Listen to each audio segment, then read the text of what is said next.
اخلاص کی یونیورسٹی میں آج فن فیئر تھا۔ ہر طرف سٹالز لگی تھی۔ شاویز نے بلیک پینٹ کے ساتھ نیوی بلو کلر کی شرٹ پہنی ہوئی تھی۔ آستینوں کو کوہنیوں تک فولڈ کیے ہوئے ایک ہاتھ میں بلیک ہی واچ پہنی تھی۔ بالوں کو جیل سے سیٹ کیے وہ کسی کو بھی اپنا دیوانہ بنانے کے لیے کافی تھا۔ اسٹوڈنٹس مڑ مڑ کر اس وجیح شخص کو دیکھ رہے تھے، لیکن نیلی آنکھیں تو کسی اور کی منتظر تھیں۔ وہ آج اسے کہیں نظر نہیں آئی تھی۔ اس کا دل ڈوبنے لگا تھا، لیکن کسی نے اس کے دل کو سہارا دیا تھا۔ ہاں، یہ وہی تھی سیاہ آنکھوں والی گڑیا۔ اس نے آج میرون ابائی پر گولڈن کلر کا اسٹالر پہنا تھا، جس میں اس کی سیاہ آنکھیں موتیوں کی طرح چمک رہی تھیں۔ آج وہ بہت مختلف لگ رہی تھی، کیونکہ وہ اکثر ڈیسنٹ کلرز پہنتی۔ شاویز کا دل اتنی تیزی سے دھڑک رہا تھا کہ اسے لگا اس کا دل اس کے سینے کو چیرتا ہوا نکلے گا۔ آج وہ اسے کچھ زیادہ ہی اچھی لگی تھی۔ کنٹرول شاویز، کنٹرول، شاویز نے اپنے دل کو سمجھایا تھا۔ اخلاص کی متلاشی نظریں کسی کو ڈھونڈ رہی تھی۔ ہائے اخلاص، شاویز نے اسے پیچھے سے آواز دی تھی۔ وہ جلدی سے مڑی تھی۔ میں تمہیں ہی ڈھونڈ رہی تھی، اخلاص نے عام سے انداز میں کہا تھا، اور اس بات پر شاویز کے دل کا حال کوئی پوچھتا، لیکن پھر خود کو نارمل کر دیا۔ اچھا، کیوں ڈھونڈ رہی تھی؟ اس نے انجان بنتے ہوئے پوچھا تھا۔ ویسے ہی ڈھونڈ رہی تھی۔ کیوں؟ کیا نہیں ڈھونڈ سکتی؟ اخلاص نے جتانے والے انداز میں کہا تھا۔ نہیں، میں نے ایسا تو کچھ نہیں کہا، تمہیں ہمیشہ مجھ سے کچھ نہ کچھ کام ہی ہوتا ہے، اس لیے پوچھا۔ شاویز نے بات سنبھال لی تھی۔ اخلاص اس کے اس طرح سے شکایت کرنے پر کھلکھلا کے ہنسی تھی، اور شاویز تو اس کی اس ہنسی میں کھو گیا تھا۔ اخلاص، آپ کو پروفیسر عبدالوحید 4th ایئر میں بلا رہے ہیں، کسی نے آ کر اخلاص کو انفارم کیا تھا۔ شاویز اس سے تھوڑا فاصلے پر کھڑا کسی سے کچھ بات کر رہا تھا۔ اخلاص بغیر اس سے کچھ کہے آگے بڑھ گئی تھی۔ اسے سمجھ نہیں آئی کہ پروفیسر اسے کیوں بلا رہے ہیں۔ وہ ایک حال نما کمرہ تھا۔ وہ جیسے ہی اندر داخل ہوئی، سامنے اسے چیئر پر کوئی بیٹھا نظر آیا تھا، لیکن اس کی اخلاص کی طرف پشت تھی۔ سر، آپ نے مجھے بلایا ہے؟ اخلاص ڈرتے ہوئے تھوڑا اور آگے گئی تھی۔ اس وقت وہاں کوئی نہیں تھا۔ جی، میں نے ہی آپ کو بلایا۔ اخلاص کو یہ آواز الگ لگی تھی، لیکن اس آواز میں روب ویسا ہی تھا۔ کون ہو تم؟ اخلاص ڈرتے ہوئے بولی تھی۔ وہ واپس جانے کے لیے مڑی تھی کہ کسی نے کلاس کا دروازہ بند کر دیا تھا۔ اخلاص کو ٹھنڈے پسینے آنے لگے تھے، اور پوری یونیورسٹی میں یہ واحد روم تھا جس کے CCTV خراب ہو چکے تھے۔ ڈرو نہیں، یہ میں ہوں ڈارلنگ۔ اب وہ کرسی سے اٹھ گیا تھا۔ وہ ایک دیو جیسا مرد تھا، شیو بڑی ہوئی، بالوں میں عجیب و غریب سٹائل کیے ہوئے، اور ہاتھوں میں بے شمار انگوٹھیاں پہنے ہوئے۔ وہ اس کی طرف مڑا تھا، اور اسے دیکھ کر اخلاص کی اوپر کی سانس اوپر اور نیچے کی سانس نیچے ہی رہ گئی تھی۔ اخلاص نے بے ساختہ آسمان کی طرف دیکھا تھا، جیسے کہہ رہی ہو، اللہ میری عزت بچا لے۔ شاویز پورے لان میں دیوانوں کی طرف سے ڈھونڈ رہا تھا۔ اسے وہ کہیں بھی نہیں ملی تھی۔ دیکھو، مجھے جانے دو، تم کیا چاہتے ہو مجھ سے؟ اخلاص بے بسی سے بولی تھی۔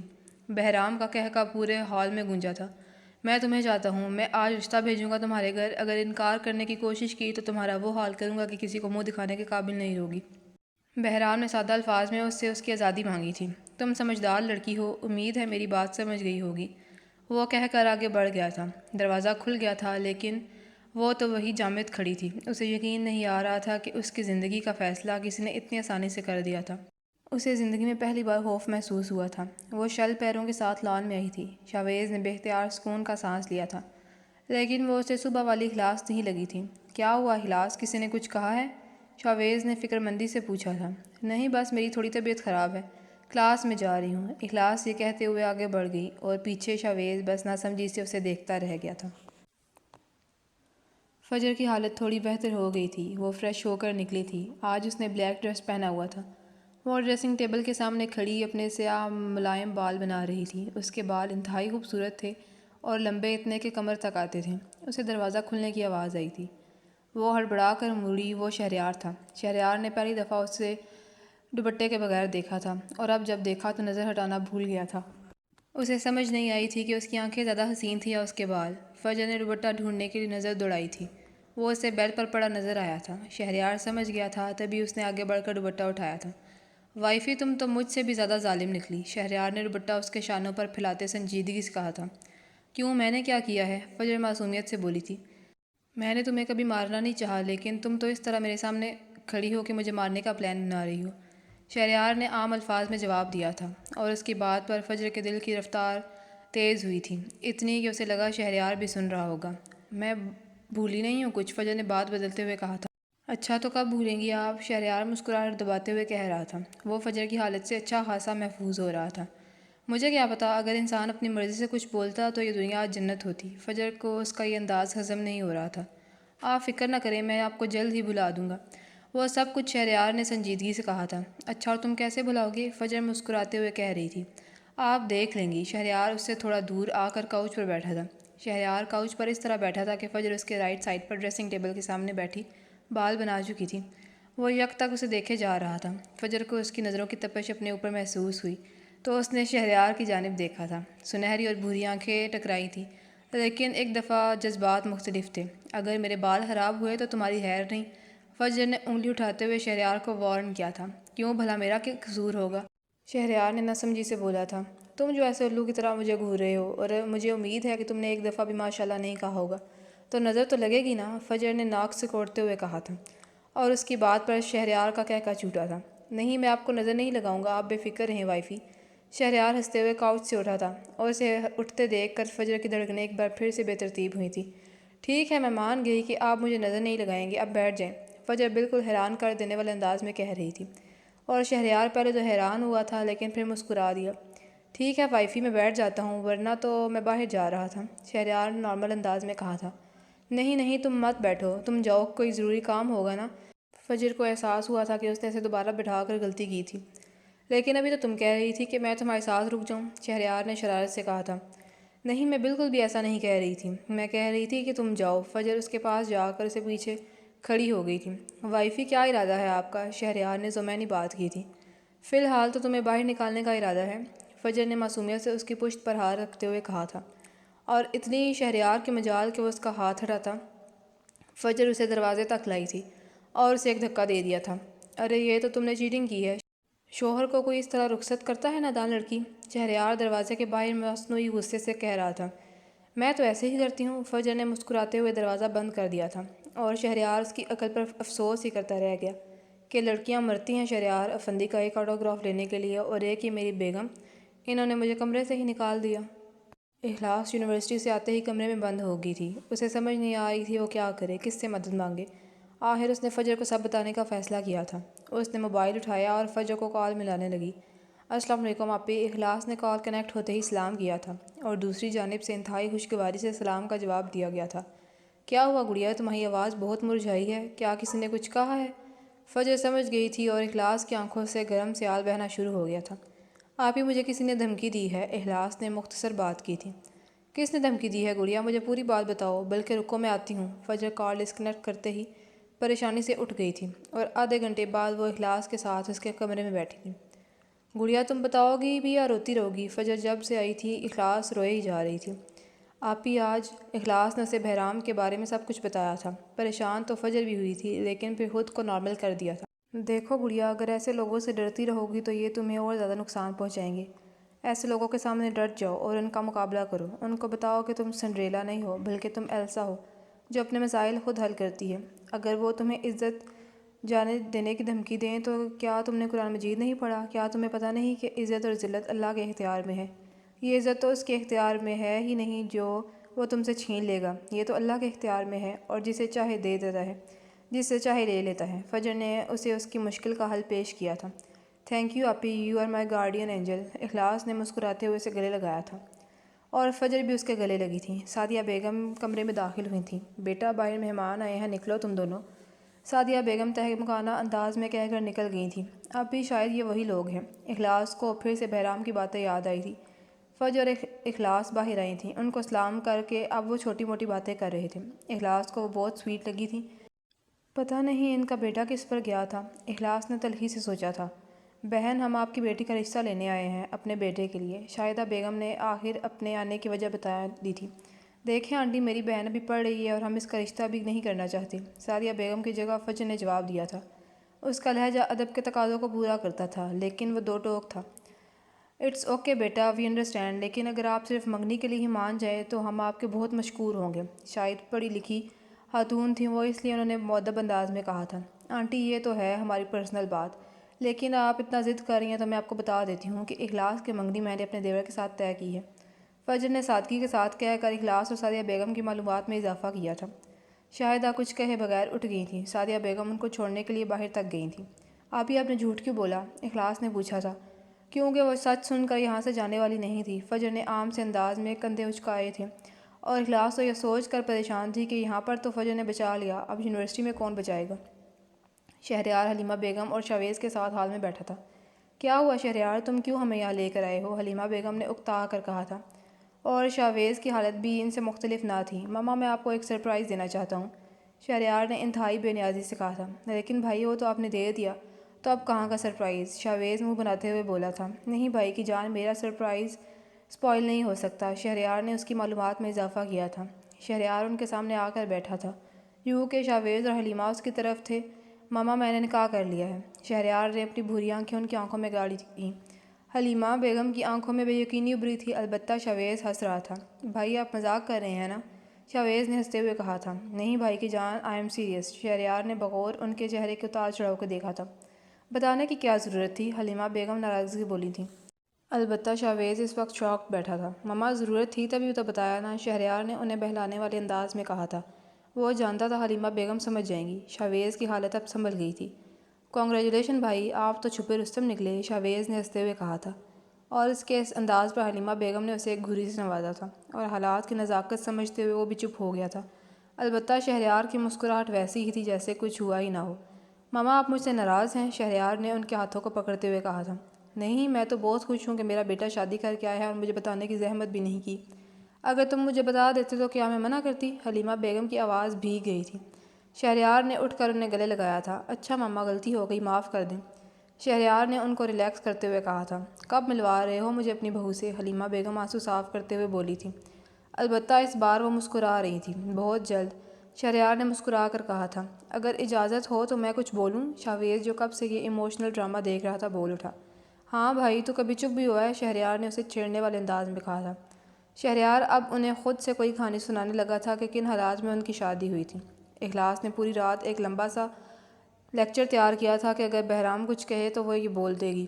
یونیورسٹی بریک میں وہ یونیورسٹی کی ایک سائڈ آئی تھی جہاں عموماً کوئی نہیں ہوتا، کیونکہ اسے تنہائی میں رہنا زیادہ پسند تھا، اس لیے کیونکہ تنہائی میں انسان اپنے آپ پر فوکس کر سکتا ہے۔ وہ ابھی بیٹھی تھی کہ سامنے سے اسے بہرام نظر آیا تھا۔ اس کے دل کی رفتار اسے دیکھ کر بڑھنے لگی تھی۔ کیا کہا تھا میں نے تم سے؟ یا تمہیں میری بات سمجھ نہیں آئی تھی؟ بہرام اس کے سامنے کھڑا غصے سے کہہ رہا تھا۔ اخلاص اٹھ گئی تھی۔ وہ جو اتنا فلسفہ سوچ کر آئی تھی، اس کی دہشت کی وجہ سے ہونٹ بھی نہ ہلا پائی۔ بتاؤ کون ہے وہ جس سے تمہاری منگنی ہوئی ہے؟ اس نے اخلاص کو بازوؤں سے پکڑ لیا تھا۔ چھوڑو مجھے، نہیں بتاؤں گی میں، سمجھے تم؟ اخلاص کچھ بتاتی تب جب اسے خود پتہ ہوتا، تو پھر اپنا انجام بھی دیکھ لو۔ بہرام نے غصے سے اپنے ہاتھ اس کے نقاب پر رکھے تھے، لیکن اس سے پہلے کہ وہ اس کا نقاب کھولتا کسی نے بہت تیزی سے اسے ایک پنچ مارا تھا، اور وہ اخلاص سے تھوڑا دور گر گیا تھا۔ تمہاری ہمت کیسے ہوئی اسے ہاتھ لگانے کی؟ شاویز دیوانوں کی طرح اس پر جھپٹا تھا۔ اخلاص حقیقت کی دنیا میں واپس آئی تھی۔ چھوڑو چھوڑو اسے، وہ مر جائے گا۔ اخلاص شاویز کا کندھا پکڑے اس سے الگ کر رہی تھی۔ شاویز سیدھا ہوا تھا اور اخلاص کو ہاتھ سے پکڑ کر کلاس میں لایا تھا۔ بریک ہونے کی وجہ سے اس وقت وہاں کوئی نہیں تھا۔ تمہیں میں نے کتنی دفعہ کہا ہے کہ اس سے دور رہو، تمہارے دماغ میں ایک بات گھستی نہیں ہے؟ شاویز غصے سے اس پر دھڑا تھا۔ اخلاص کے آنسوؤں کی رفتار مزید تیز ہوئی تھی۔ اخلاص نے آنکھیں اٹھا کر اسے دیکھا تھا۔ اس کی آنکھیں آنسوؤں سے بھری ہوئی تھیں، اور ان آنکھوں کو دیکھ کر شاویز کا غصہ جھاگ کی طرح اڑ گیا تھا۔ مجھے پتہ نہیں تھا وہ وہاں ہوگا، اس نے روتے ہوئے کہا تھا۔ وہ اس وقت اس کو کوئی معصوم بچی ہی لگی تھی۔ شاویز نے اسے بٹھایا تھا۔ اچھا، آئی ایم سوری، میں غصے میں کچھ زیادہ ہی بول گیا۔ شاویز نے اسے ریلیکس کیا تھا۔ اب بتاؤ وہ کیا کہہ رہا تھا؟ شاویز نے اس سے ایسے پوچھا تھا جیسے وہ کوئی بچی ہو۔ سارا واقعہ سنانے کے بعد اخلاص نے کہا کہ آپی نے منع کر دیا، یہ کہہ کر کہ میری منگنی ان کے دیور سے ہو گئی ہے۔ اخلاص نے اسے سارا قصہ سنایا تھا، اور منگنی والی بات پر شاویز کا دماغ بھگ سے اڑا تھا۔ وہ جو اس وقت اخلاص کو تسلی دے رہا تھا، خود کسی کی تسلی کا محتاج ہو گیا تھا۔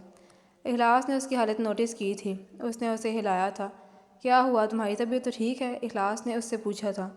ہاں میں ٹھیک ہوں، شاویز بمشکل مسکرایا تھا۔ تلوار کا زخم جسم پر لگتا ہے وہ بھر جاتا ہے، لیکن الفاظ کا زخم روح پر لگتا ہے جو انسان کو ٹکڑے ٹکڑے کر دیتا ہے۔ کون کہتا ہے کہ محبت کے لیے کئی سال لگتے ہیں؟ میں کہتی ہوں کسی سے محبت کے لیے ایک لمحہ ہی کافی ہوتا ہے، کسی کا گرویدہ بننے کے لیے ایک بات ہی کافی ہوتی ہے۔ شاویز اپنے روم میں تھا۔ وہ جب سے یونیورسٹی سے آیا تھا اپنے روم میں ہی بند تھا۔ اس نے کسی سے کوئی بات نہیں کی تھی، اور اس چیز نے سب کو حیران کیا تھا کہ شاویز آج چپ کیوں تھا۔ حلیمہ بیگم اس کے روم میں آئی تھی۔ شاویز بیڈ پر لیٹا ہوا تھا۔ حلیمہ بیگم آگے بڑھ کر اس کے ساتھ بیڈ پر بیٹھ گئی تھیں۔ کمرے کی حالت انتہائی خراب تھی۔ وہ بوتل جو شاویز کو بہت پسند تھی وہ بھی ڈسٹ میں پڑا ہوا تھا۔ کیا ہوا شاویز؟ حلیمہ بیگم نے شاویز کے سر پر ہاتھ رکھ کر شفقت سے کہا تھا، اور شاویز جو سب کا لاڈلا کبھی کسی چیز کے لیے رویا نہیں تھا، ان کے گلے لگ کر بچوں کی طرح رو دیا۔ وہ بچہ ہی تو تھا اس گھر کے لوگوں کے لیے۔ حلیمہ کا دل اس کی یہ حالت دیکھ کر کٹ گیا تھا۔ کیا ہوا شاویز، میرے بچے، کسی نے کچھ کہا ہے؟ حلیمہ بیگم نے اس کے بال سلاتے ہوئے پوچھا تھا۔ ماما اس کی منگنی ہو گئی ہے، شاویز نے روتے ہوئے کہا تھا۔ کس کی منگنی ہو گئی ہے شاویز؟ حلیمہ بیگم نے تشویش سے کہا تھا۔ ماما اخلاص کی، وہ مجھ سے دور ہو گئی ہے ماما، میرا دل بند ہو رہا ہے، میں کیا کروں، میں اس کے بغیر نہیں رہ سکتا۔ شاویز بچوں کی طرح رو رہا تھا۔ میرے بچے، ہم ان سے بات کر لیں گے، حلیمہ بیگم نے اسے تسلی دی تھی۔ لیکن وہ تو اسے سن ہی نہیں رہا تھا۔ وہ آج ایک مرد جو کسی کے لیے نہیں رویا تھا، ایک عورت کے لیے رو رہا تھا۔ آج اس کا دل ٹوٹا تھا اور جس نے توڑا تھا اسے خبر بھی نہیں تھی۔ فجر ابھی عشاء کی نماز سے فارغ ہوئی تھی۔ وہ ابھی سونے کی تیاری ہی کر رہی تھی کہ اسے دروازہ کھلنے کی آواز آئی۔ تم اس وقت یہاں کیوں آئے ہو؟ فجر نے پوچھا تھا۔ میں اپنی وائفی کو مس کر رہا تھا، شہریار نے محبت سے کہا تھا۔ وہ ڈٹھائی سے اندر آ کر بیڈ پر لیٹ گیا تھا۔ فجر بیڈ سے تھوڑا دور کھڑی تھی اور اسے اس طرح بیڈ پر بیٹھتے دیکھ کر اس کی حالت خراب ہو گئی تھی۔ کیا مطلب، تم یہیں رکو گے؟ فجر نے ہڑبڑاتے ہوئے پوچھا تھا۔ ہاں کیوں، میرا اپنا گھر ہے، میں جب چاہے آ سکتا ہوں، شہریار نے مسکراہٹ دباتے ہوئے کہا تھا۔ نہیں، اب یہ میرا کمرہ ہے اور تم یہاں مجھ سے پوچھ کر آؤ گے۔ فجر اب اپنے انداز میں واپس آ گئی تھی۔ اور اگر میں پوچھ کر نہیں آیا تو؟ شہریار اب بیڈ سے اٹھ گیا تھا۔ تو میں تمہیں کمرے سے بے دخل کر دوں گی۔ فجر اس کے سامنے اکڑ گئی تھی۔ اچھا، اور کیسے کریے آپ مجھے بے دخل؟ شہریار نے تجسس سے پوچھا تھا۔ جیسے کل کیا تھا، فجر نے مسکراتے ہوئے کہا تھا، اور شہریار کو کل والا بدلہ یاد آیا تھا۔ کل والا حساب بھی لینا باقی ہے میرا وائفی، شہریار نے فجر کے قریب ہوتے ہوئے کہا تھا۔ نہیں، کل کا حساب کل کے ساتھ ہی ختم ہو گیا تھا، فجر نے اسے بہلاتے ہوئے کہا تھا۔ نہیں، تمہاری سزا یہ ہے کہ تم ابھی میرے ساتھ چل رہی ہو، شہریار نے اسے اطلاع دی تھی۔ مگر کہاں؟ فجر نے حیرانی سے پوچھا تھا۔ تم جان جاؤ گی جب ہم وہاں پہنچیں گے۔ اچھا چلو جلدی سے تیار ہو جاؤ، شہریار دوبارہ بیڈ پر بیٹھ گیا تھا۔ فجر فریش ہونے چلی گئی تھی۔ شہریار نے دروازہ کھلنے کی آواز پر سر اٹھایا تھا۔ فجر نے لائٹ پرپل کلر کا فراک پہنا ہوا تھا جو گھٹنوں تک آتا تھا۔ پرپل اور وائٹ کنٹراسٹ تھا۔ بالوں کو جوڑے میں مقید کیے ہوئے تھیں، جس کی ایک لٹ اس کے چہرے کو چھو رہی تھی۔ دوپٹہ اس نے ہلکے سے سر پر لیا ہوا تھا اور اسے دیکھ کر شہریار نظر ہٹانا بھول گیا تھا۔ اسے سمجھ نہیں آئی تھی کہ وہ اسے کالے رنگ میں زیادہ اچھی لگی تھی یا اس رنگ میں، لیکن وہ یہ بات ضرور سمجھ گیا تھا کہ وہ اسے ہر رنگ میں اچھی لگتی تھی۔ میں تیار ہوں، فجر نے اس کے قریب آ کر کہا تھا، جو یک تک اسے دیکھ رہا تھا۔ تو کیا تم میک اپ نہیں کرو گی؟ شہریار نے بغیر نظر ہٹائے کہا تھا۔ مجھے نہیں کرنا آتا میک اپ، فجر نے سادگی سے کہا تھا۔ شہریار اس کی بات پر حیران ہوا تھا کہ اسے میک اپ کرنا بھی نہیں آتا۔ چلو میں کر دیتا ہوں، شہریار نے مسکراتے ہوئے کہا تھا۔ نہیں، مجھے میک اپ اچھا نہیں لگتا، فجر نے ایک اور بہانہ پیش کیا تھا۔ وائفی، یہ آپ کی سزا ہے، تو مطلب آپ وہی کریں گی جو میں کہوں گا، شہریار نے بظاہر سنجیدگی سے کہا تھا اور بغیر اس کی بات سنے اسے کھینچ کر بیڈ پر بٹھایا تھا۔ اب ہلنا نہیں ورنہ بہت برا پیش آؤں گا، شہریار نے اسے وارن کیا تھا۔ اور فجر نہ چاہتے ہوئے بھی اس کے سامنے بیٹھ گئی تھی۔ اب وہ اس کا میک اپ کرنے لگا تھا۔ اگر کوئی اور اسے اس حال میں دیکھ لیتا تو خودکشی کر لیتا۔ اچھا اب آنکھیں بند کرو، وہ اسے ہدایات دے رہا تھا، جس پر فجر نہ چاہتے ہوئے بھی عمل کر رہی تھی۔ شہریار بغور اس کے چہرے کے ہر نقش کا جائزہ لے رہا تھا۔ اس نے اسے اتنا قریب سے آج ہی تو دیکھا تھا۔ اچھا اب آنکھیں کھولو، اس نے جیسے ہی آنکھیں کھولی تھی، سنہری آنکھیں بھوری آنکھوں سے ٹکرائی تھی۔ شہریار کے چلتے ہاتھ رک گئے تھے۔ تم میری نیت خراب کرنے لگی ہو وائفی، میں نے بمشکل خود پر قابو کیا ہے، اگر تم ایسے دیکھو گی تو تمہارے لیے مشکل ہو جائے گی، شہریار نے اسے وارن کرنے والے انداز میں کہا تھا۔ فجر نے جلدی سے آنکھیں نیچے کر لی تھیں۔ ہاں تو تم نے ہی تو کہا ہے آنکھیں کھولنے کو، فجر نے ڈٹائی سے کہا تھا، لیکن اس کے دل کی رفتار شہریار کے اتنا قریب دیکھنے پر تیز ہوئی تھی۔ شہریار کو لگا وہ شرمائے گی، لیکن نہیں، ان کی بیگم کو تو پتہ نہیں شرم کہاں بیچی تھی۔ شہریار نے سرخ رنگ کی لپسٹک نکالی تھی۔ نہیں، مجھے یہ نہیں پسند، تم کوئی اور دیکھ لو، فجر نے اعتراض کیا تھا۔ میں نے کہا تھا آج میری چلے گی، شہریار نے اعتراض رد کر دیا تھا۔ فجر نے چہرہ موڑ لیا تھا۔ نہیں، اگر لگانا ہے تو دوسری لگاؤ ورنہ مت لگاؤ، فجر نے منہ موڑتے ہی کہا تھا۔ دیکھو وائفی، میک اپ کون کر رہا ہے؟ میں کر رہا ہوں تو میری مرضی ہی چلے گی، شہریار نے اس کو یاد دلایا تھا۔ دیکھو تو میک اپ کس کا ہو رہا ہے؟ میرا نا، تو میری مرضی بھی چلے گی، فجر کا وہی انداز۔ لیکن کیوں، مسئلہ کیا ہے اس لپسٹک کے ساتھ؟ اتنی پیاری تو ہے، شہریار نے اسے بہلانے والے انداز میں کہا تھا۔ اتنی ہی پیاری ہے تو اپنے لیے لگا لو، فجر نے مشورہ دیا تھا۔ ویسے آئیڈیا تو برا نہیں ہے، میں لگا لوں گا اور پھر تمہیں بھی لگا ہی دوں گا، شہریار نے شرارتی انداز میں کہا تھا۔ خبردار جو تم نے ایسی حرکت کرنے کی کوشش کی، فجر نے منہ موڑ کر سنجیدگی سے اسے وارن کیا تھا۔ اگر میں کروں تو کیا کرو گی تم؟ شہریار اس کے قریب ہوتے ہوئے بولا تھا۔ دیکھو تم چیٹنگ کر رہے ہو، ہماری بات صرف میک اپ کی ہوئی تھی، فجر اسے یاد دلاتے ہوئے بولی تھی۔ ہاں تو اب میں ہی اس کی بات بھی کر رہا ہوں، شہریار نے نارمل انداز میں کہا تھا۔ اوکے ٹھیک ہے، تم میرے لیے یہ والی لپسٹک لگا لو، فجر نے بات بدلنے کے لیے ایک اور لپسٹک اس کے سامنے کی تھی اور اس کا شیڈ پیچ کلر کا تھا۔ اوکے، شہریار نے ہار مانتے ہوئے کہا تھا۔ وہ دونوں گاڑی میں بیٹھے تھے۔ ہم جا کہاں رہے ہیں؟ فجر نے شہریار سے ایک بار پھر پوچھا تھا۔ ابھی رات کے 12 بجے تھے، ہر طرف اندھیرا تھا، گاڑی ایک سنسان جگہ پر کھڑی کی گئی تھی۔ شہریار نے فجر کی آنکھوں پر پٹی باندھی تھی، اسے پانی کی لہروں کا شور سنائی دیا تھا، اس کا دل زور سے دھڑکا تھا۔ شہریار تم مجھے کہاں لے کر جا رہے ہو؟ فجر نے ڈرتے ہوئے پوچھا تھا۔ وائفی آپ اتنی بے صبری کیوں ہیں؟ شہریار نے اس کے کان کے قریب جھکتے ہوئے کہا تھا۔ وہ اسے کونیوں سے پکڑ کر اس جگہ لایا تھا۔ شہریار نے اس کی آنکھیں کھول دی تھیں۔ فجر کو اپنے سامنے ایک رستہ دکھا تھا جو گلاب کی پتیوں سے بنایا گیا تھا اور اس رستے کے دونوں اطراف میں لائٹس لگی تھیں۔ اسے راستے کے اختتام پر بہت سارے مختلف رنگ کے فیدرز دکھے تھے، ان کو بہت ہی مہارت سے ارینج کیا گیا تھا، یوں کہ وہ محمل کی زمین لگ رہی تھی۔ فجر نے جیسے ہی اس محملی زمین پر قدم رکھا تھا، آسمان پر فائر ورکس ہونا شروع ہو گئے تھے اور انہیں روشنیوں میں آئی ایم سوری کے الفاظ جگمگا رہے تھے، اور اس کے ساتھ ہی بے شمار رنگ غبارے آسمان میں چھوڑے گئے تھے۔ اس زمین پر تھوڑا آگے جا کر اسے ایک ٹیبل نظر آیا تھا جس پر ایک بہت بڑا کیک رکھا ہوا تھا۔ اس کیک کا ڈیزائن یوں تھا کہ 2 ٹاورز تھے جن کے درمیان میں ایک روڈ تھی۔ فجر اور شہریار اس ٹیبل کے پاس آئے تھے، اسے کیک کے اس روڈ پر بھی آئی ایم سوری کے الفاظ نظر آئے تھے۔ شہریار خود بھی سب سے منفرد تھا اور اس کا معافی مانگنے کا انداز بھی منفرد تھا۔ شہریار کے کہنے پر اس نے بایا نہیں پہنا تھا کیونکہ اس نے کہا تھا وہاں کوئی نہیں ہوگا۔ فجر نے ارد گرد نظر دوڑائی تھی، وہاں واقعی کوئی نہیں تھا۔ پانی کے شور اور رات کے اندھیرے میں پورے چاند کی اس مدھم روشنی نے عجیب سا سحر انگیز ماحول بنا دیا تھا۔ تو وائفی کیا آپ نے میری سوری ایکسیپٹ کر لی؟ شہریار نے خوشگوار موڈ میں کہا تھا۔ فجر کو سمجھ نہیں آئی کہ وہ کیا کہے، اس کی آنکھوں میں پانی جمع ہو گیا تھا۔ رونا نہیں، میرا میک اپ سارا خراب ہو جائے گا، شہریار نے اسے تنبیہ کی تھی۔ وہ حیران ہوا تھا کہ جب میں نے اسے ہرٹ کیا تھا تب تو روئی نہیں اور اب جب معافی مانگ رہا ہوں تو رو رہی ہے، عجیب ہے۔ شہریار نے آگے بڑھ کر اسے اپنے سینے سے لگایا تھا۔ اچھا چلو، میں نے مانا کہ میں اتنا ہینڈسم لگ رہا ہوں کہ تم اس سے برداشت نہیں ہو رہا، لیکن اب رونا تو بند کرو۔ اور اس کی بات پر فجر مسکرائی تھی۔ تم مجھے ہینڈسم نہیں لگتے، تمہیں پتہ ہے تم مجھے کیسے لگتے ہو؟ فجر اس سے الگ ہوتے ہوئے بولی تھی۔ کیسا لگتا ہوں؟ شہریار نے شوق سے پوچھا تھا۔ بالکل حلق کی طرح، بلکہ مجھے تو لگتا ہے کہ تم ہو ہی وہی، فجر نے مسکراہٹ دباتے ہوئے کہا تھا، اور اس کی اس بات پر شہریار اندر تک جل گیا تھا۔ کوئی انتہائی ناشکری اور ان رومانٹک بیوی ہے میری، شہریار نے افسوس سے کہا تھا۔ بس اب تو قبول کیا ہے، فجر مسکراتے ہوئے کہہ رہی تھی۔ اچھا بتاؤ، تم ہی ہو نا وہ حلق؟ فجر نے سنجیدگی سے کہا تھا اور شہریار نے اسے گھور کر دیکھا تھا۔ اس کے اس طرح دیکھنے پر فجر کا قہقہ چھوٹا تھا اور اسے ہنستے دیکھ کر شہریار کو اپنے اندر سکون اترتا محسوس ہوا تھا۔ اپنے محرم کے بارے میں کوئی ایسی بات کرتا ہے؟ شہریار نے کمزور سا خود کو ڈیفینڈ کیا تھا، اسے اب اس کے منہ سے اپنے لیے سب کچھ اچھا لگتا تھا۔ شاویز نے یونیورسٹی میں آج خلاف معمول اسے کوئی بات نہیں کی تھی، اسے اخلاص سے ناراضگی نہیں تھی، لیکن یہ احساس ہی درد دیتا تھا کہ وہ کسی اور کی امانت ہے۔ اخلاص کو بے چینی ہوئی تھی اسے اس طرح کا تعلق دیکھ کر، وہ اب اس کی باتوں کی عادی ہو گئی تھی۔ وہ ہمیشہ کلاس میں اس سے کسی نہ کسی بارے میں بات کرتا تھا، لیکن آج اس نے کچھ نہیں کہا تھا۔ 3rd کلاس اینڈ ہوئی تو اس نے اس کی جانب چہرہ موڑا تھا جو سامنے ہی دیکھ رہا تھا۔ کیا ہوا ہے شاویز، تمہاری طبیعت ٹھیک ہے؟ اخلاص نے تشویش سے کہا تھا۔ ہاں میں ٹھیک ہوں، مجھے کیا ہونا ہے، شاویز جبراً مسکرایا تھا۔ لیکن تم ٹھیک تو نہیں لگ رہے، اخلاص نے وجہ جاننے کی کوشش کی تھی۔ اگر کوئی بہت عزیز تم سے دور ہونے جا رہا ہو، مطلب کسی اور کا ہونے جا رہا ہو، تو کیا کیا جائے؟ شاویز نے اسے اپنا مسئلہ بیان کیا تھا۔ اگر وہ انسان اتنا عزیز ہو کہ اس کے بغیر رہا نہیں جا سکتا، تو پھر انسان کو اللہ سے دعا کرنی چاہیے، اللہ سے مانگنا چاہیے، وہ ہر کسی کو دیتا ہے۔ اخلاص نے سمجھتے ہوئے حل پیش کیا تھا۔ اللہ سے مانگنا چاہیے، لیکن کیسے؟ شاویز الجھن سے بولا تھا۔ اگر وہ تمہیں زیادہ عزیز ہے تو نماز پڑھ کے اسے تہجد میں مانگو، اٹھ کر مانگو، جب جب اس کی یاد آئے اسے مانگا کرو، کیونکہ اللہ تو مانگنا زیادہ پسند کرتا ہے۔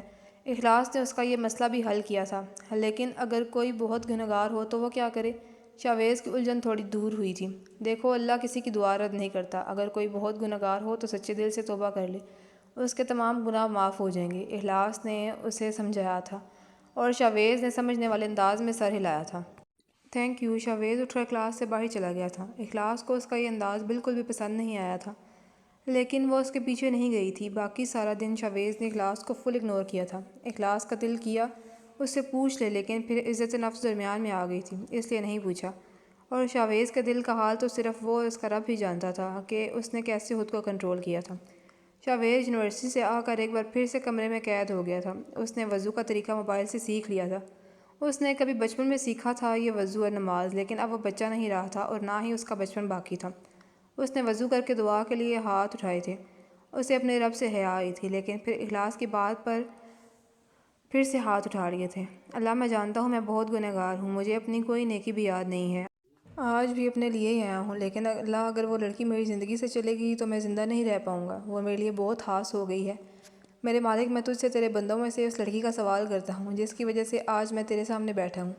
شاویز کی آواز بھیگ گئی تھی۔ اسے لگا یہ آنسو اس کے جسم سے سارا غم نکال رہے ہیں، اور اسے اپنے اندر ایسا سکون محسوس ہوا جو اسے کبھی محسوس نہیں ہوا تھا۔ یہ احساس نیا تھا، لیکن یہ بہت اچھا تھا۔ اللہ اسے میرا بنا دے، وہ میرے دل کی چاہت ہے، پلیز اللہ۔ اب وہ مسلسل رو رہا تھا، یہاں تک کہ اس کی ہچکیاں بند ہونے لگی تھیں، لیکن آج اسے اپنے رب کو راضی کر کے ہی اٹھنا تھا۔ شہریار آج فجر کو ایک ریسٹورانٹ میں لے کے آیا تھا۔ شہریار نے ڈارک بلو کا 3 پیس سوٹ پہنا ہوا تھا، بال ہمیشہ کی طرح ماتھے پر بکھرے ہوئے اور ہلکی بڑی ہوئی شیپ۔ وہ ہمیشہ کی طرح وہاں موجود ہر شخص کی توجہ کا مرکز تھا۔ فجر ٹیبل سے اٹھ گئی تھی۔ تم بیٹھو، میرا فون رہ گیا ہے، میں وہ لے کر آتی ہوں۔ فجر باہر کی جانب بڑھ گئی تھی۔ پارکنگ لاٹ میں اسے شاویز اور حلیمہ بیگم نظر آئے تھے۔ السلام علیکم آپی، شاویز نے انہی کے انداز میں سلام کیا تھا۔ وعلیکم السلام بچے، کیسے ہو تم؟ فجر مسکراتے ہوئے بولی تھی۔ السلام علیکم آنٹی، فجر نے حلیمہ بیگم کو بھی سلام کیا تھا۔ وعلیکم السلام بیٹا، کیسی ہو تم؟ حلیمہ بیگم نے پیار سے کہا تھا۔ میں اچھی ہوں آنٹی، فجر نے بھی نرمی سے جواب دیا تھا۔ وہ تینوں ایک ساتھ اندر داخل ہوئے تھے اور اس ٹیبل پر بیٹھ گئے تھے جہاں اس وقت شہریار بیٹھا ہوا تھا۔ وہ تینوں حیرانی سے ایک دوسرے کو دیکھ رہے تھے۔ ماما، یہ فجر ہے میری وائف، اور فجر یہ میری ماما، اور یہ میرا بھائی ہے۔ شہریار نے ان کی نظروں کا مطلب سمجھتے ہوئے ان کا تعارف کروایا تھا۔ کیا؟ ان تینوں نے بیک وقت کہا تھا۔ کیا ہوا ہے یار، تم لوگ پہلے مل چکے ہو کہیں؟ شہریار نے ان کے اس طرح ریئیکٹ کرنے پر حیرانی سے پوچھا تھا۔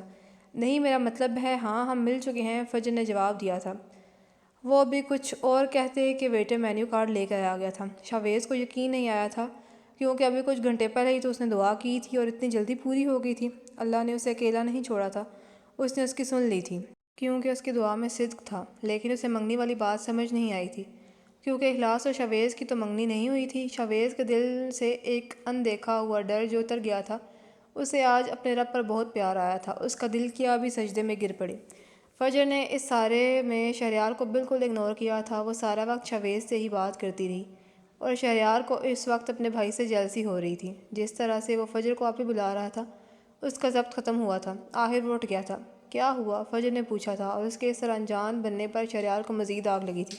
بس بہت لیٹ ہو گیا ہے، میں آپ لوگوں کو صرف ملوانے کے لیے لایا تھا۔ شہریار نے مشکل سے اپنا لہجہ نارمل رکھنا چاہا تھا، لیکن نہیں رکھ پایا۔ ہاں ٹھیک کہہ رہے ہو تم، چلو شاویز اٹھو۔ حلیمہ بیگم نے اپنے بیٹے کو سمجھ گئی تھی، تبھی شاویز کو لے کر وہاں سے نکل گئی تھی۔ شہریار بغیر فجر کی طرف دیکھے پارکنگ لاٹ کی جانب بڑھ گیا تھا۔ فجر اس کے پیچھے ہی تھی۔ اسے خود بھی شہریار کے غصے کی وجہ معلوم نہیں تھی۔ وہ دونوں گاڑی میں بیٹھ گئے تھے اور اگلے ہی پل شہریار نے گاڑی کو جہاز کی طرح اڑایا تھا۔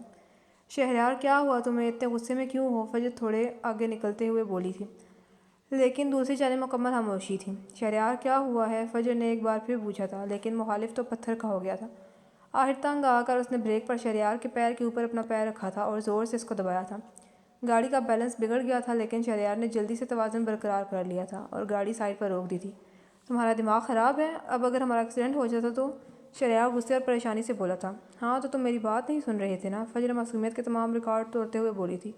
شہریار کو اس پر ڈھیر سارا پیار آیا تھا، لیکن نہیں، اسے تو حساب برابر کرنا تھا۔ ہاں بولو کیا بات ہے؟ شہریار نے اس کی طرف مڑتے ہوئے پوچھا تھا۔ وہ تم غصہ کیوں ہو؟ فجر ہڑبڑاتے ہوئے بولی تھی۔ شہریار کو اس کا سوال مزید آگ لگا گیا تھا کہ اب میں خود بتاؤں گا کہ میں غصہ کیوں ہوں؟ میرا دل کیا غصہ کرنے کو، تو میں غصہ ہو گیا۔ اس نے دوبارہ منہ موڑ لیا تھا۔ فجر نے آگے بڑھ کر اپنے دونوں ہاتھوں سے اس کا چہرہ اپنی طرف پھیرا تھا۔ شہریار حیران ہوا تھا، لیکن ظاہر نہیں ہونے دیا۔ دیکھو آئی ایم سوری ٹو سے، لیکن تم اس وقت بالکل ہلک لگ رہے ہو، فجر بظاہر سنجیدگی سے بولی تھی، اور شہریار کی امیجنیشن پر پانی پھر گیا تھا۔ چھوڑو مجھے، وہ اس کی بات پر چڑھ کر بولا تھا۔ اور اگر نہ چھوڑوں تو؟ فجر نے تو کو لمبا کر کے کھینچا تھا۔ تو پھر سوچتے ہیں ہم کیا کر سکتے ہیں؟ شہریار اس کے قریب ہوتے ہوئے بولا تھا۔ فجر اپنے ہاتھ ہٹانے لگی تھی، لیکن اب شہریار نے اسے پکڑ لیا تھا۔ دیکھو تم مجھ سے غصہ تھے، فجر نے اسے یاد دلایا تھا۔ ہاں تو میں ہوں، اس کی سزا تو تمہیں ملے گی، لیکن اب نہیں ہوں۔ شہریار نے فرار کے سارے راستے بند کر دیے تھے۔ تم شرماؤ ذرا، تم کیسے شرماتی ہو؟ شہریار نے اس سے بچوں کی طرح فرمائش کی تھی۔ کیا مطلب تمہارا؟